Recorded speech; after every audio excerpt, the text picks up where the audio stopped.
சம்மர்னாலே வெயிலுக்கு பயந்த காலம் போய் இப்போ சம்மர்னாலே மொபைலை கண்டு நம்ம பயப்பட வேண்டியதாக இருக்குது. ஆக்சுவலாக நம்ம மொபைல் எடுக்கிறதுக்கு முன்னாடி குழந்தைங்க வந்து எப்பண்டா நம்ம கையில் மொபைல் கிடைக்கும் அப்படின்னு சொல்லிட்டு வெயிட்டிங்கில் இருக்காங்க. குழந்தைங்க வந்து மொபைலை யூஸ் பண்ணும்போது அவங்களுக்கு வரக்கூடிய பாதிப்புகள் ஒன்று வந்து ஆட்டோமேட்டிக்காக நம்ம இப்போ தெரியும், நிறைய குழந்தைங்க சின்ன வயசுலேயே கண்ணாடி போட ஆரம்பிச்சாச்சு.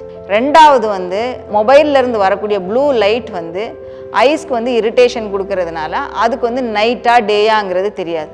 ஸோ அந்த இரிட்டேஷன் வந்து ஸ்லீப்பிங் டிஸார்டராக டெவலப் ஆகுது. மூணாவது வந்து குழந்தைங்க வந்து ஃபோனில் பார்க்கும்போது அங்கே எல்லாமே ரொம்ப வைப்ரண்ட்டாக கலர்ஃபுல்லாக எல்லாமே இருக்கும். அப்போ அதுகளுக்கு ஆட்டோமேட்டிக்காக ஒரு கம்பேரிசன் வருது. கம்பேரிசன் வரும்போது செல்ஃப் இமேஜ் அஃபெக்ட் ஆகுது, ஸ்லீப்பிங் டிஸார்டர்ஸ் வந்து ஜெனரேட் ஆகுது.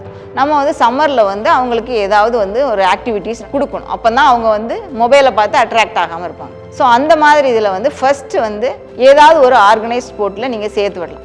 ஆர்கனைஸ் ஸ்போர்ட்ஸ் வந்து அந்த காலத்தில் வந்து நமக்கு தெருவிலே எல்லாரும் விளையாண்டாங்க. இப்போ அந்த வசதி இல்லை. ஸோ பக்கத்தில் நிறைய இடங்களில் ஆக்டிவிட்டீஸ் நடக்குது. ஸோ அங்கே சேர்த்து விடலாம். ரெண்டாவது ட்ராவல்.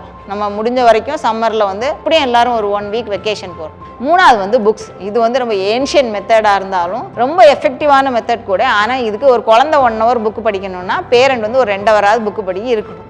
ஸோ இந்த சம்மரை அவங்க குழந்தைங்களுக்கு வந்து யூஸ்ஃபுல்லாக என்ன சம்மராக மாற்றணும்னா என்ன செய்யணும்னு யோசிச்சுக்கோங்க.